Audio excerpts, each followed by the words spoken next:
वो एक ऐसा प्राचीन दानव था जो सिर्फ एक ही काट में टी-रेक्स जैसे विशाल डायनासोर को भी मार सकता था। लेकिन आज इंसानों ने उसी खतरनाक जीव की हड्डियों को आग की रोशनी के बीच हवा में टांग रखा था और मोटा आदमी बड़े उत्साह से उसके साथ फोटो खिंचवाने के लिए मरा जा रहा था। हालांकि ये सब सिर्फ मजाक और रोमांच तक ही सीमित था, क्योंकि तभी अचानक समुद्र की शांत सतह पर भयंकर लहरें उठने लगी। इससे पहले कि कोई कुछ समझ पाता, पानी के अंदर से एक विशालकाय मुंह बाहर निकला, जिसे देखकर सबकी रूह कांप गई। ये था समुद्र का सबसे खतरनाक शिकारी, मेगालोडन, एक ऐसा दैत्याकार शार्क जिसे समुद्र का मीट ग्राइंडर कहा जाता था। इसकी लंबाई लगभग 28 मीटर थी और इसकी ताकत इतनी भयानक थी कि इसका एक कांट करीब 37 टन दबाव पैदा कर सकता था। यहाँ तक कि प्राचीन काल के विशाल समुद्री जीव भी इसके सामने कमजोर पड़ जाते थे। अगर धरती का सबसे ताकतवर शिकारी टी-रेक्स भी इसके सामने आ जाए तो वो भी कुछ ही सेकंड में इसका शिकार बन जाता। इसकी जबड़ों की ताकत इतनी भयानक थी कि सामान्य जीव तो इसके दांतों के बीच फंसे छोटे टुकड़ों जैसे लगते थे। कहा जाता है कि इसने अपने ही जैसे जीवों को खाकर उनकी प्रजाति तक खत्म कर दी थी। लेकिन वैज्ञानिकों ने एक ऐसा दावा किया जिसने पूरी दुनिया को हैरान कर दिया। उनका कहना था कि शायद मेगालोडन पूरी तरह विलुप्त नहीं हुआ है, बल्कि वो आज भी समुद्र की सबसे गहरी अंधेरी गहराइयों में कहीं जिंदा छिपा हुआ है। कुछ साल पहले वैज्ञानिकों की एक रिसर्च टीम ने समुद्र की बेहद गहरी मारियाना खाई के पास अजीब खोज की थी। वहां नीचे एक रहस्यमयी परत मौजूद थी जो जहरीली हाइड्रोजन सल्फाइड गैस से ढकी हुई थी। वैज्ञानिकों का मानना था कि उस परत के नीचे एक ऐसी दुनिया छिपी हो सकती है जहां इंसान आज तक कभी नहीं पहुंच पाया। इसी रहस्य की सच्चाई पता लगाने के लिए एक अरबपति ने करोड़ों डॉलर खर्च करके एक खास रिसर्च टीम बनाई और उन्हें समुद्र की सबसे गहरी सतह तक भेजने का फैसला किया। जैसे ही पनडुब्बी उस जहरीले धुंध वाले क्षेत्र को पार करके नीचे पहुंची, अंदर बैठे सभी लोग हैरान रह गए। अंधेरे में जैसे ही उन्होंने अपनी लाइटें ऑन की, उनके सामने हजारों अजीब समुद्री जीव तैरते हुए दिखाई देने लगे। ऐसा लग रहा था मानो वो किसी दूसरी दुनिया में पहुंच चुके हों। ये खोज इतनी बड़ी थी कि अगर वो इसे दुनिया के सामने ले आते तो दौलत और शोहरत उनके कदम चूमती। लेकिन तभी अचानक उनके रडार पर एक बहुत बड़ा साया तेजी से उनकी तरफ बढ़ता दिखाई दिया। इससे पहले कि कोई कुछ समझ पाता, उस रहस्यमयी जीव ने पूरी ताकत से पनडुब्बी पर हमला कर दिया। जोरदार टक्कर लगते ही सिस्टम फेल हो गया, सारी स्क्रीन बंद पड़ गई और बाहरी दुनिया से उनका संपर्क टूट गया। हालांकि बेस स्टेशन को अभी भी अंदर मौजूद 3 लोगों की लाइव सिग्नल मिल रही थी, लेकिन समस्या ये थी कि वो समुद्र की ऐसी गहराई में फंसे थे जहां तक पहुंचना लगभग नामुमकिन था। अब सवाल ये था कि आखिर इतनी गहराई में जाकर उन्हें बचाएगा कौन? तभी टीम के एक सदस्य को एक ऐसे आदमी की याद आई जिसे यूरोप और अमेरिका का सबसे बहादुर डीप सी रेस्क्यू एक्सपर्ट कहा जाता था, जेम्स। 3 साल पहले जेम्स अकेले ही समुद्र की खतरनाक गहराइयों में उतरकर 12 वैज्ञानिकों की जान बचाकर वापस लाया था। लेकिन उसी मिशन में उसने कुछ लोगों को पीछे छोड़ दिया था जिन्हें वो बचा नहीं पाया। जब वो वापस लौटा तो उसने दावा किया कि उन पर समुद्र के अंदर किसी अज्ञात विशाल जीव ने हमला किया था। लेकिन किसी ने उसकी बात पर विश्वास नहीं किया। उल्टा लोगों ने उसी पर अपने साथियों को मरने के लिए छोड़ देने का आरोप लगा दिया। इस घटना के बाद उसे टीम से निकाल दिया गया और उसने सब कुछ छोड़कर थाईलैंड के एक शांत इलाके में अकेले जिंदगी बितानी शुरू कर दी। लेकिन अब जब समुद्र की गहराइयों में फिर से लोग फंस चुके थे, तब डॉक्टर वू और बाकी लोग मदद मांगने उसके पास पहुंचे। हालांकि जेम्स ने बिना सोचे समझे उन्हें साफ मना कर दिया, लेकिन तभी डॉक्टर वू ने उससे ऐसी बात कही जिसने उसे अंदर तक हिला दिया। इस बीच जिन लोगों को बचाने की जरूरत थी, उनमें जेम्स की पूर्व पत्नी मिलिया भी शामिल थी। उधर समुद्र की 10,000 मीटर गहराई में फंसी मिलिया और ओवेन डर के बावजूद पनडुब्बी को ठीक करने में लगे हुए थे। वहीं उनका एक साथी जो अंदर से पूरी तरह टूट चुका था, इस आखिरी वक्त में अपनी दूर बैठी पत्नी के लिए एक भावुक संदेश लिख रहा था। बड़ी मुश्किल से उन्होंने सिस्टम और बिजली को दोबारा चालू किया ही था कि तभी अचानक पनडुब्बी पर फिर से जोरदार हमला हुआ। इस टक्कर से ऑक्सीजन सिस्टम में लीकेज शुरू हो गया। जो ऑक्सीजन पहले 12 घंटे तक चल सकती थी, अब वो सिर्फ 3 घंटे के लिए बची थी। स्थिति बेहद गंभीर हो चुकी थी। ऐसे में सू यिन ने बाकी लोगों की बातों की परवाह किए बिना खुद ग्लाइडर लेकर समुद्र की गहराइयों में जाने का फैसला किया। किस्मत से रास्ते में उसे कोई परेशानी नहीं हुई और खोजते खोजते आखिरकार उसे टीम की पनडुब्बी मिल गई। लेकिन जैसे ही उसने उसे खींचने के लिए हुक लगाया, तभी अचानक ग्लाइडर जोर से हिलने लगा। सू यिन ने तुरंत कंट्रोल संभाला, लेकिन अगले ही पल एक विशालकाय टेंटेकल ने पूरे ग्लाइडर को अपनी पकड़ में जकड़ लिया। दरअसल वो एक बहुत बड़ा ऑक्टोपस था। ऐसा लग रहा था मानो वो अगले ही पल पूरे ग्लाइडर को चकनाचूर कर देगा। लेकिन तभी अचानक उस ऑक्टोपस ने हमला रोक दिया और काले रंग की स्याही छोड़ते हुए धीरे धीरे पीछे हट गया। लेकिन सू यिन के लिए असली डर अभी बाकी था। उसके सामने अब समुद्र का सबसे खतरनाक शिकारी दिखाई दे चुका था, मेगालोडन, वही दैत्याकार शार्क जिसे दुनिया करोड़ों साल पहले विलुप्त मान चुकी थी। उसने कुछ ही सेकंड में उस विशाल ऑक्टोपस को निगल लिया और फिर तेजी से मुड़कर सीधे सू यिन की तरफ बढ़ने लगा। सू यिन की मौत अब बस कुछ ही पल दूर थी कि तभी अचानक समुद्र के अंदर एक तेज रोशनी चमकी। ये जेम्स था, जो ठीक वक्त पर वहां पहुंच चुका था। उसने बिना समय गंवाए अपने सारे फ्लेयर और फ्लैश बम पानी में छोड़ दिए ताकि मेगालोडन का ध्यान सू यिन से हट जाए। उसकी योजना काम कर गई और मेगालोडन का ध्यान भटक गया। सू यिन किसी तरह सुरक्षित वापस सतह की ओर निकल गई। वहीं जेम्स ने तेजी से अपनी रेस्क्यू सबमरीन को फंसी हुई पनडुब्बी से जोड़ दिया। जब उसने मिलिया को सुरक्षित देखा तब जाकर उसके चेहरे पर थोड़ी राहत दिखाई दी। लेकिन जैसे ही उन्होंने मिलिया को बाहर निकाला तभी पूरे सिस्टम में खतरे का अलार्म गूंजने लगा। अगर इस वक्त मेगालोडन ने उन पर हमला कर दिया तो वहां मौजूद कोई भी इंसान जिंदा नहीं बचता।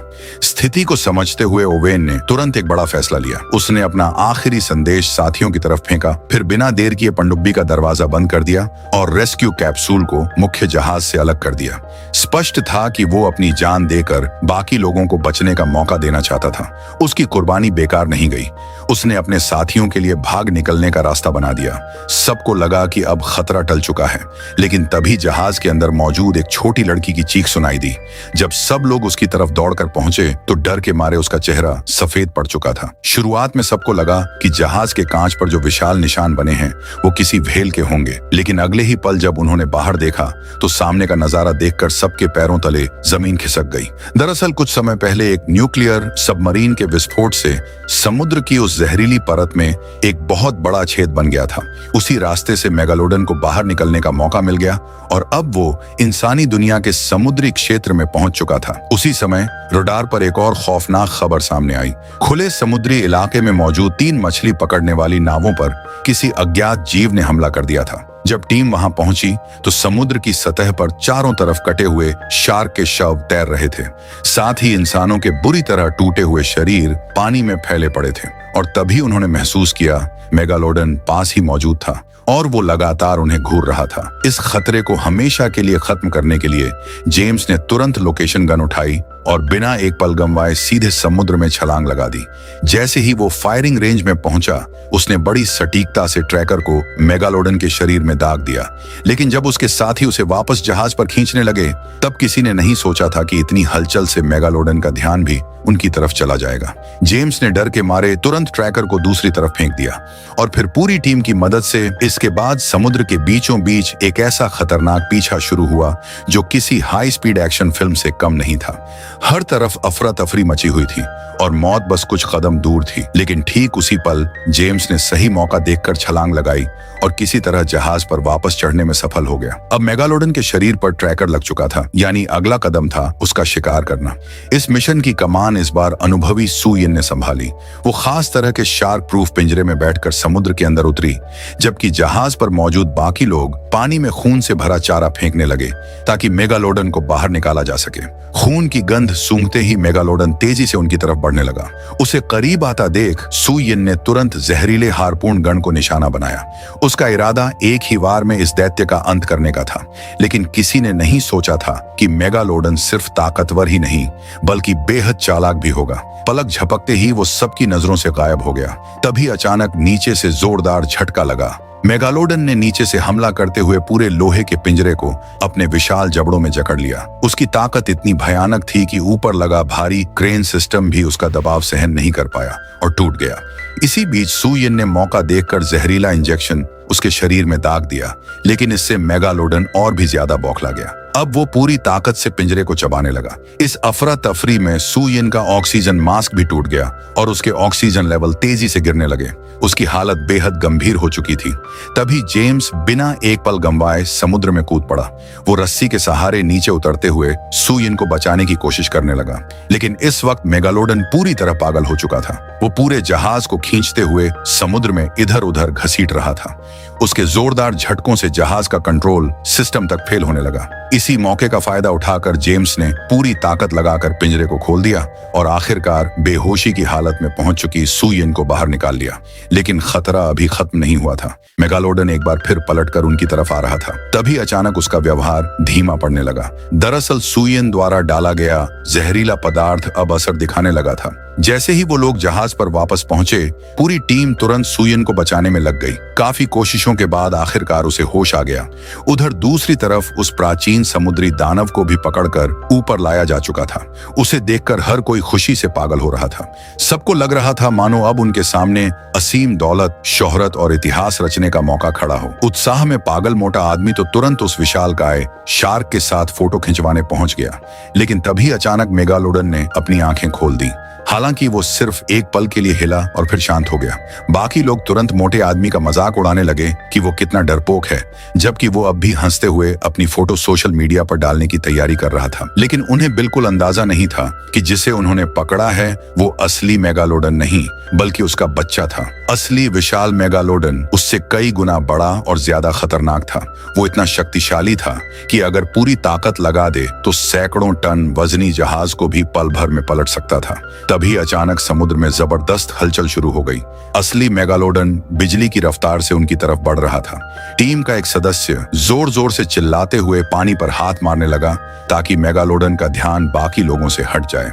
आखिरकार उसने अपनी जान देकर अपने साथियों को भागने का मौका दे दिया। लेकिन मेगालोडन अब पहले से भी ज्यादा गुस्से में था और लगातार उनका पीछा कर रहा था। उसी समय आखिरकार रेस्क्यू हेलीकॉप्टर वहां पहुंच गया। उन्होंने तुरंत मेगालोडन के शरीर पर एक और ट्रैकर दागा और फिर मशीन गनों से गोलियों की बारिश शुरू कर दी। सबको लगा अब वो दानव पलटकर हमला करेगा, लेकिन अगले ही पल मेगालोडन ने अपना विशाल मुंह खोला और पूरे हेलीकॉप्टर को हवा में ही चकनाचूर कर दिया। उसके बाद वो फिर से गुस्से में समुद्र की गहराइयों में गायब हो गया। बेस पर वापस पहुंचते ही टीम ने तुरंत पूरी घटना की जानकारी सरकारों को भेजी और दुनिया को चेतावनी देने की मांग की, लेकिन अधिकारियों ने उनकी बात को मजाक समझकर नजरअंदाज कर दिया। आखिर करोड़ों साल पुराना समुद्री दानव 21वीं सदी में कैसे जिंदा हो सकता था? लेकिन तभी अचानक रडार पर मेगालोडन की लोकेशन साफ दिखाई देने लगी और उसे देखकर सबके चेहरे उड़ गए। वो सीधे चीन के सबसे मशहूर पर्यटन क्षेत्र सान्या बे की तरफ बढ़ रहा था। गर्मियों का मौसम था। पूरा समुद्री किनारा पर्यटकों से भरा हुआ था। लोग समुद्र में मस्ती कर रहे थे, बच्चे खेल रहे थे। हर तरफ हंसी और खुशी का माहौल था। लेकिन किसी को जरा भी अंदाजा नहीं था कि मौत चुपचाप उनकी तरफ बढ़ रही है। कुछ ही देर बाद मेगालोडन उस समुद्री इलाके में पहुंच गया जहां हजारों लोग छुट्टियां मनाने आए हुए थे। ऊपर पानी में तैरते इंसानों की भीड़ उसे किसी खुले बुफे की तरह दिखाई दे रही थी। फिर क्या था, उसने बिना एक पल गंवाए खूनी हमला शुरू कर दिया। जो वाटर पार्क कुछ सेकंड पहले तक हंसी और मस्ती से गूंज रहा था, अगले ही पल खून और चीखों का मैदान बन गया। हर तरफ लोग अपनी जान बचाने के लिए भाग रहे थे। समुद्र का पानी लाल हो चुका था और मदद की चीखें पूरे बीच पर गूंज रही थीं। तभी अचानक समुद्र के अंदर एक खास इकोलॉजिकल डिवाइस छोड़ा गया और उसके बाद डॉल्फिन जैसी हाई फ्रीक्वेंसी आवाजें पूरे समुद्र में फैलने लगी। हमला करने जा रहा मेगालोडन अचानक रुक गया और तुरंत दिशा बदलकर गहरे समुद्र की तरफ बढ़ने लगा। दरअसल जेम्स और उसकी टीम सही समय पर वहां पहुंच चुके थे। इस खतरे को हमेशा के लिए खत्म करने के लिए जेम्स और सुयिन तेजी से गहरे समुद्री इलाके की ओर निकल पड़े। सुयिन अपनी तेज रफ्तार ग्लाइडर को पूरे स्पीड में समुद्र के अंदर दौड़ा रही थी। जैसे ही मेगालोडन उनकी तरफ झपटा, उसने बड़ी तेजी से उसे चकमा दिया। गुस्से में मेगालोडन ने अपना विशाल मुंह खोलकर पूरे साउंड डिवाइस को निगल लिया। लेकिन तभी उसे एहसास हो गया कि ये इंसानों द्वारा बिछाया गया जाल है। अब वो बुरी तरह गुस्से में था और सीधे जेम्स को मारने निकल पड़ा। जेम्स तुरंत वहां से हटकर पास की कोरल रीफ की तरफ चला गया और चट्टानों के बीच छिपते छिपाते किसी तरह मेगालोडन के खतरनाक जबड़ों से बचता रहा। कई बार ऐसा लगा कि अब वो बच नहीं पाएगा, लेकिन हर बार वो बाल बाल बच निकला। आखिरकार मेगालोडन को धीरे धीरे उस जगह तक लाया गया जहां पहले से जाल बिछाया गया था। तभी सुयिन ने मौका देखकर लॉन्चर एक्टिव किया और एक गहरे समुद्र वाला भारी टॉर्पीडो बिजली की रफ्तार से मेगालोडन की तरफ छोड़ा गया। उस टॉर्पीडो की ताकत इतनी थी कि वो कई विशाल भेलों को भी खत्म कर सकता था, लेकिन उस प्राचीन दैत्य के लिए वो सिर्फ मामूली चोट साबित हुई। इसके बाद जेम्स लगातार उस पर फायरिंग करता रहा ताकि उसका ध्यान अपनी तरफ बनाए रख सके। लेकिन तभी सबसे गलत वक्त पर लॉन्चिंग सिस्टम अचानक जाम हो गया। जेम्स तुरंत जहाज को संभालने लगा। उसी समय मीडिया के 2 हेलीकॉप्टर भी वहां पहुंच गए। पूरी दुनिया इस ऐतिहासिक घटना को लाइव देख रही थी, लेकिन सबसे बेहतर फुटेज लेने की होड़ में दोनों हेलीकॉप्टर आपस में टकरा गए और कुछ ही सेकंड में पूरा इलाका एक भयानक हादसे में बदल गया। इसी बीच जेम्स भी लगभग मौत के जाल में फंस चुका था। अब उसके पास आखिरी दांव खेलने के अलावा कोई रास्ता नहीं बचा था। उसने ग्लाइडर की स्पीड पूरी ताकत से बढ़ा दी और सीधे मेगालोडन की तरफ बढ़ने लगा। टक्कर होने से ठीक पहले उसने अचानक मोड़ लिया, लेकिन इसके बावजूद मेगालोडन पूरी ताकत के साथ उसके पीछे लगा रहा। अगले ही पल उसने अपना विशाल जबड़ा खोलकर पूरे ग्लाइडर को दबोच लिया। उसकी काट इतनी खतरनाक थी कि बुलेट प्रूफ ग्लास तक टूटने लगा और समुद्र का पानी तेजी से अंदर भरने लगा। मौत अब बस कुछ सेकंड दूर थी। तभी जेम्स ने टूटते हुए केबिन को जोरदार लात मारकर खोला और तुरंत अपना बैकअप भाला निकाल लिया। उसने सही मौके का इंतजार किया और फिर पूरी ताकत से मेगालोडन की आंख पर वार कर दिया, क्योंकि हर जीव की सबसे कमजोर जगह उसकी आंख होती है और मेगालोडन भी इसका अपवाद नहीं था। दर्द से तड़पता हुआ वो विशाल दैत्य अचानक पानी के ऊपर उछल पड़ा। इसी मौके का फायदा उठाकर जेम्स ने बिना अपनी जान की परवाह किए भाले को पूरी ताकत से उसकी आंख के अंदर घोंप दिया। मेगालोडन के शरीर से बहते खून की गंध तेजी से पूरे समुद्र में फैल गई और चारों तरफ से शार्कों का झुंड उसकी तरफ टूट पड़ा। तभी जेम्स की टीम सही समय पर वहां पहुंच गई और उसे किसी तरह सुरक्षित बाहर निकाल लिया। आखिरकार समुद्र का वो प्राचीन दानव हमेशा के लिए मौत की गहराइयों में दफन हो चुका था और इसी के साथ ये शानदार कहानी खत्म हो जाती है। अगर आपको ये खतरनाक मेगालोडन की कहानी पसंद आई हो तो वीडियो को लाइक करें, कमेंट में अपनी राय जरूर बताएं और ऐसी ही शानदार मूवी एक्सप्लेनेशंस के लिए चैनल को सब्सक्राइब करना मत भूलना।